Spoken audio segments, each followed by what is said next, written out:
Bienvenue sur le carrefour du Koutamakou, le lieu où le passé et l'avenir d'un peuple se rencontrent et se révèlent. Tamari Afrobeat. Dans le processus de construction de toute société humaine, le mariage a toujours occupé une place prépondérante. Il est à juste titre le point de départ de la société. Et cela n'en est pas moins pour les Batamariba, chez qui on pouvait d'ailleurs dénombrer plusieurs formes de mariage, chacune avec ses spécificités. Raison pour laquelle nous avons entrepris ce carrefour du Koutamakou, ensemble avec le Dr Rigobert Panipa Kouagou, de vous amener dans l'univers du mariage chez les Batamariba. À la suite de cette entreprise, nous irons à la découverte des différentes étapes marquantes de la vie d'un Otamari. En attendant, suivez ici la première partie de notre entretien consacré au mariage dans la société des Batamariba. Rigobert Panipa Kouagou, bonjour. Bonjour. Merci de me recevoir à nouveau sur Carrefour du Koutamakou. J'espère que vous portez bien. Oui, ça va. Ça va. Alors aujourd'hui, nous abordons la question du mariage en milieu tamari. Déjà, d'entrée de jeu, de façon globale, comment est-ce que le mariage est perçu en milieu tamari? Ah oui. Toute société humaine articule et gère son existence sur la base et à partir du mariage, naturellement. C'est le mariage qui fonde la famille. L'homme et la femme se retrouvent, s'interacceptent, s'unissent et ça forme un ménage, un foyer. Et du foyer, on va à la famille. Le foyer, c'est l'homme et la femme. Donc le couple. Mais ce couple-là est le noyau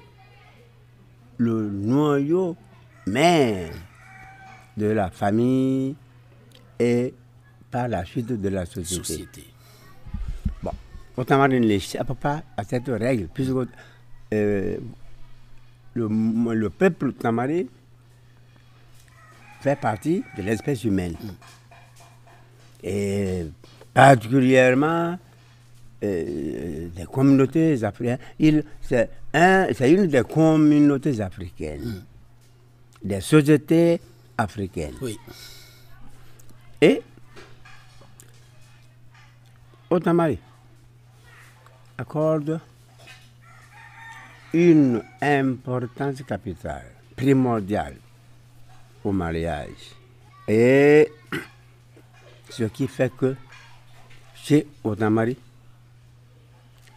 ce n'est pas un homme et une femme qui s'entendent pour, j'allais dire, partager leurs émotions sensuelles et même sexuelles. C'est une société, c'est la rencontre de deux familles pratiquement. La famille de la femme et la famille de l'homme qui s'accordent et apportent leur bénédiction à l'union de leurs enfants. N'est-ce pas? Ce qui fait que, en fait, si on est marié, quand on parle de mariage, c'est les parents qui prennent le devant. D'accord. C'était ça hier, hein? C'était ça hier. C'est les parents qui prennent le devant. Ils ont cette préoccupation-là de laisser en héritage, c'est-à-dire de laisser une progéniture qui puisse perpétuer, qui puisse, disons, leur survivre et perpétuer les œuvres qu'ils ont commencé. Voilà. C'est ce qui fait que il y a un certain nombre de formes de mariage au Tamari. Mais la première... Oui, mais justement, j'allais venir là. Quelles sont les formes de mariage chez le peuple tamari? Les formes là, il y a celle qu'on appelle Muporum, ou alors Mupoporum. C'est la même chose. Muporum quoi, Mupoporum. La seconde, il y a Kupochua.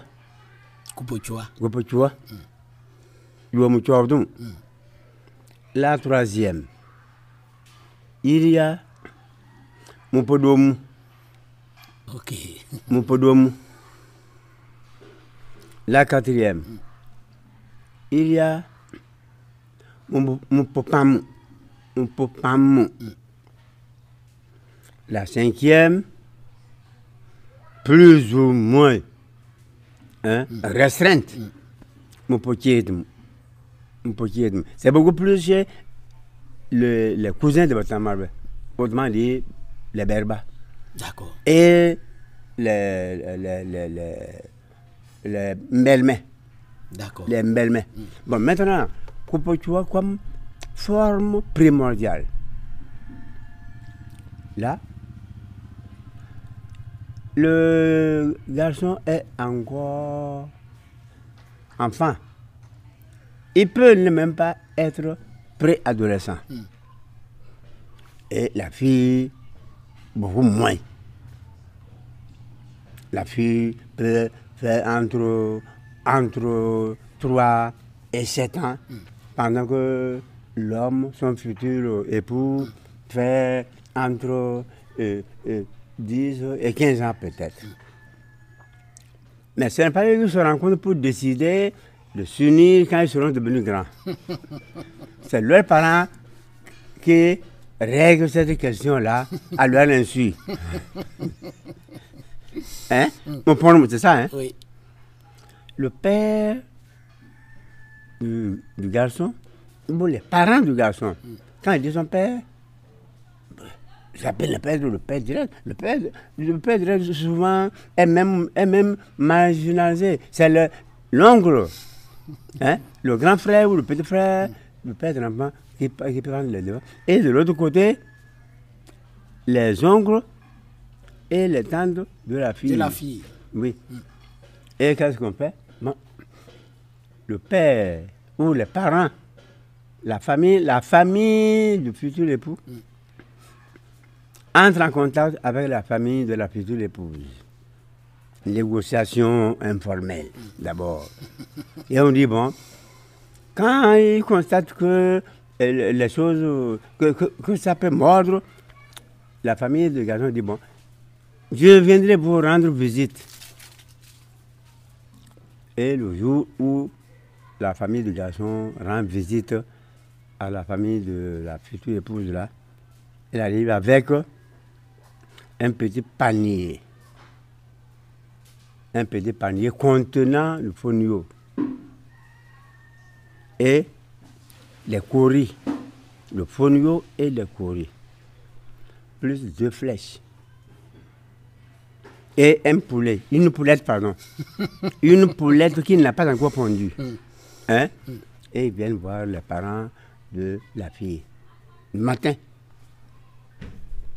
Après les échanges, si les deux familles s'accordent, la famille de la fille prend le panier qui a été oui, le présent là, oui. le présent là. Ça là, c'est une demande de main. C'est l'équivalent d'une demande de main. Maintenant, la valeur des composants, les composants du présent. Le fonio, c'est une céréale rampante. Une céréale rampante. Et pour semer le fonio, vous pouvez labourer un grand espace, vous pouvez labourer des hectares. Mais pour semer, vous n'avez pas besoin d'arriver avec des paniers sur paniers de fonio, non. Vous arrivez avec une certaine quantité, puisque le fonio se sème à la volée, n'est-ce pas? Oui. Vous apportez peu, mais à la récolte, vous en récoltez beaucoup. Vous en récoltez beaucoup. Oui. Donc, le fonio signifie, la symbolique du fonio, c'est que la femme a épousé là sera une femme fertile et féconde. Ah bon? Oui. Elle sera fertile et féconde comme le fonio. Elle va produire comme le fonio. C'est intéressant. Bon. Et les coris, Oui. ça signifie que les coris, comme c'est les astrologues traditionnels qu'on appelle les devins, Oui. c'est eux qui se servent des coris pour lire dans l'avenir. Hein? Pour lire dans l'avenir. Oui. Et prédire cet avenir-là. En attirant l'attention de ceux qui les consultent sur les réalisations à faire, les choses à éviter, les mesures à prendre, les prédispositions à prendre pour écarter le mal, pour écarter toute menace possible. N'est-ce pas? C'est ça. Donc, les coris sont là pour que le père de famille puisse s'en servir et savoir comment gérer le couple pour qu'il ne sombre pas dans des situations catastrophiques, n'est-ce pas? Oui. Les flèches sont là pour signifier que au nombre des enfants que la femme aura à mettre au monde là, Oui. il devrait avoir des hommes. Ah oui. Il devrait avoir des hommes qui vont se servir des flèches pour assurer la sécurité, non seulement du couple et de la famille, mais de la société en général. En général, oui. La sécurité. Ensuite, la chasse, aller à la chasse. Hein? Il faut aller chasser le gibier, Oui. n'est-ce pas? Oui, c'est ça. Donc, il faut des hommes parmi, c'est-à-dire au sein de la progéniture que la femme aura à donner à la société. Voilà, donc les trois composantes, leur sens symbolique. Donc, quand c'est accepté, on prend. Et à partir de là, maintenant, commencent les prestations dotales. Ce qu'on appelle la dot. La dot. Les prestations dotales. Oui. À chaque saison de pluie, la famille du mari doit aller aider les parents de la famille. Ça doit aider les parents de la fille à labourer leur champ. Puisqu'il faut produire et permettre d'entretenir la fille, donc de l'élever. Il faut aller aider les parents. Et là, le respect, le côté de la famille de l'homme doit être irréprochable vis-à-vis des parents de la fille. Il faut éviter tout manquement.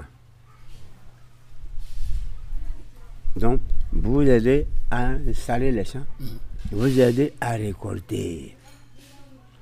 Et quand vous-même, la famille du mari, disons, récolte les produits de ces champs, une quantité, certaine quantité, doit aller chez... destinée à la famille de la fille. À la famille de la fille. Ah oui. En l'occurrence, le mil blanc.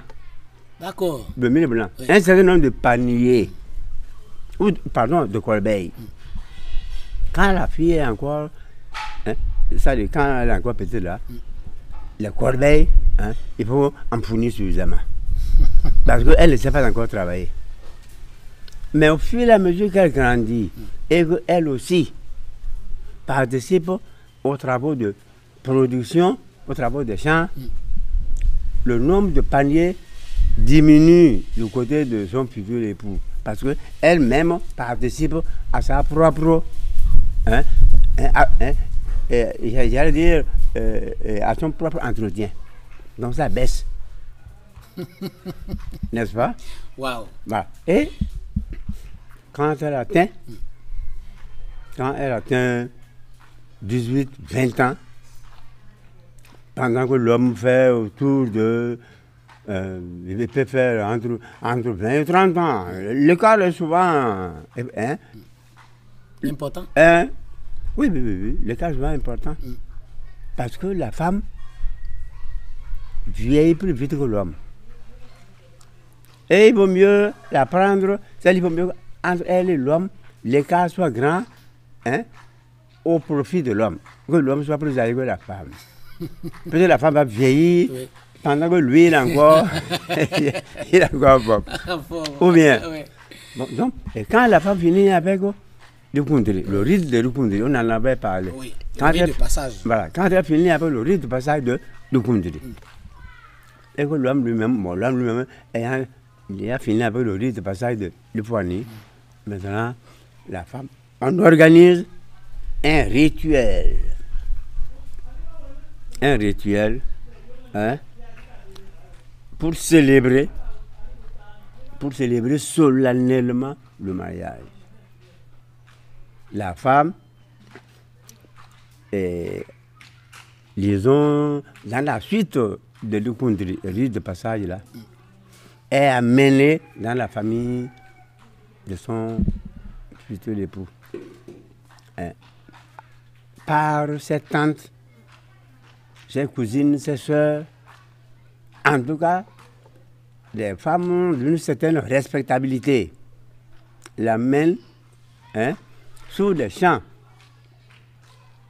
Et ses camarades de promotion de Rukundiri l'accompagnent. Et elle porte toutes les attributs, hein, de Rukundiri. Bon, elle porte les jupettes tissées dans vous appelez ça comment, hein, les pelles. Oui. Oui. Les pelles. Oui. Elle peut porter des bandeaux ou non, elle porte les chapeaux, hein, surmontés de cornes d'animaux sauvages, hein, et décorés de coris. Dehors. T'aide, hein, t'aide, la jupette. Oui. Dehors, le chapeau. Et les perles entrecroisées. Entrecroisées, Oui. oui. Ouais. Et les tantes, les grandes soeurs chantent et elles dansent. Et quand elles arrivent, la présidente de la délégation du côté de la famille de la femme va fermer l'entrée de la maison du mari, n'est-ce pas, de son corps. Elle est là, elle s'installe en entrée avec sa gourde, qui est un instrument de musique, un instrument de percussion. Et les femmes qui sont avec elle ont aussi les mêmes instruments de percussion. Les gilets. Elles tapent, elles chantent. Et les jeunes filles là dansent. Et la famille du mari vient les accueillir en apportant beaucoup de coris à mettre dans leur gourde là. Mais aujourd'hui, ce ne sont plus les coris, mais c'est l'argent d'aujourd'hui, donc le CFA. Et quand elle constate que les gourdes sont pas remplies, mais quand elle constate qu'il y en a suffisamment dans les gourdes là, maintenant, la doyenne, là, celle qui dirige le groupe, ouvre la porte, elle se retire, elle cède le passage. Et maintenant, elle s'accompagne, la femme, la nouvelle mariée ou la mariable dans la maison de son mari. C'est comme ça.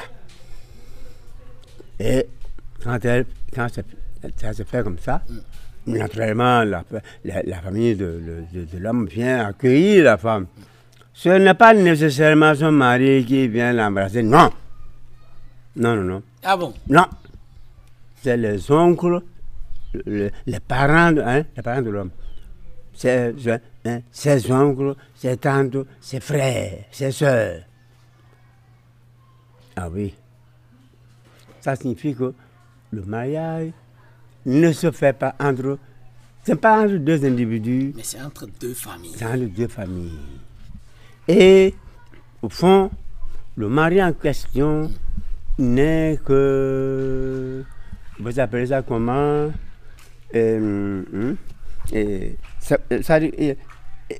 On le délègue hein, pour s'occuper sexuellement de la femme.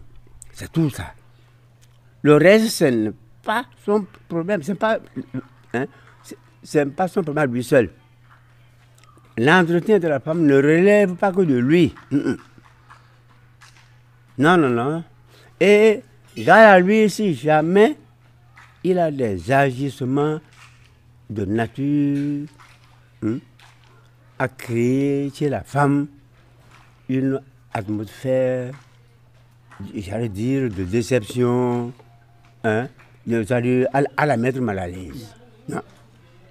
Quand des parents constatent ça, il est interpellé et on le met en garde. On le met en garde. Bon, ça, voilà. C'est me propose ça.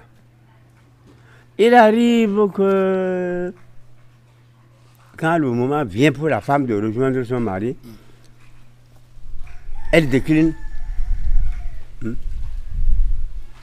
Elle le rejette. Ah oui, parce que j'allais justement poser cette question. Oui, il arrive qu'elle le rejette.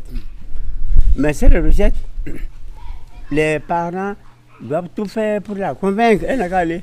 Parce qu'eux, ils ont déjà tout au-dessus de la famille de l'homme. Donc, elle peut créer une situation de contentieux. Elle peut créer un contentieux là. Les parents font tout pour la convaincre.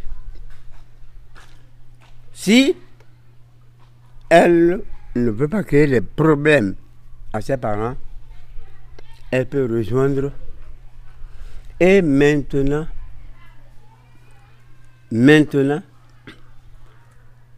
partir de chez son mari pour rejoindre un homme de son choix. Ça, les parents ne sont plus engagés.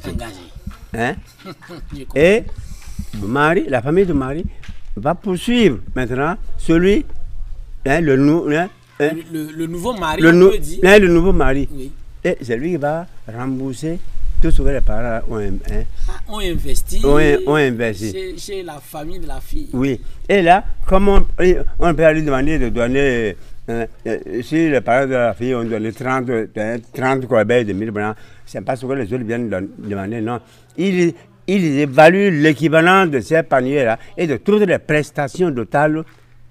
Ils évaluent et disent, bon, il faut nous donner une génisse et un taureau. Il faut donner une génisse et un taureau pour nous dédommager. C'est comme ça.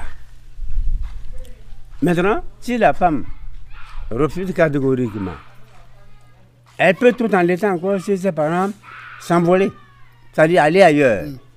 Mais dans ce cas, c'est les parents qui sont responsables. Parce que c'est de chez eux que la femme est partie pour un autre homme, non?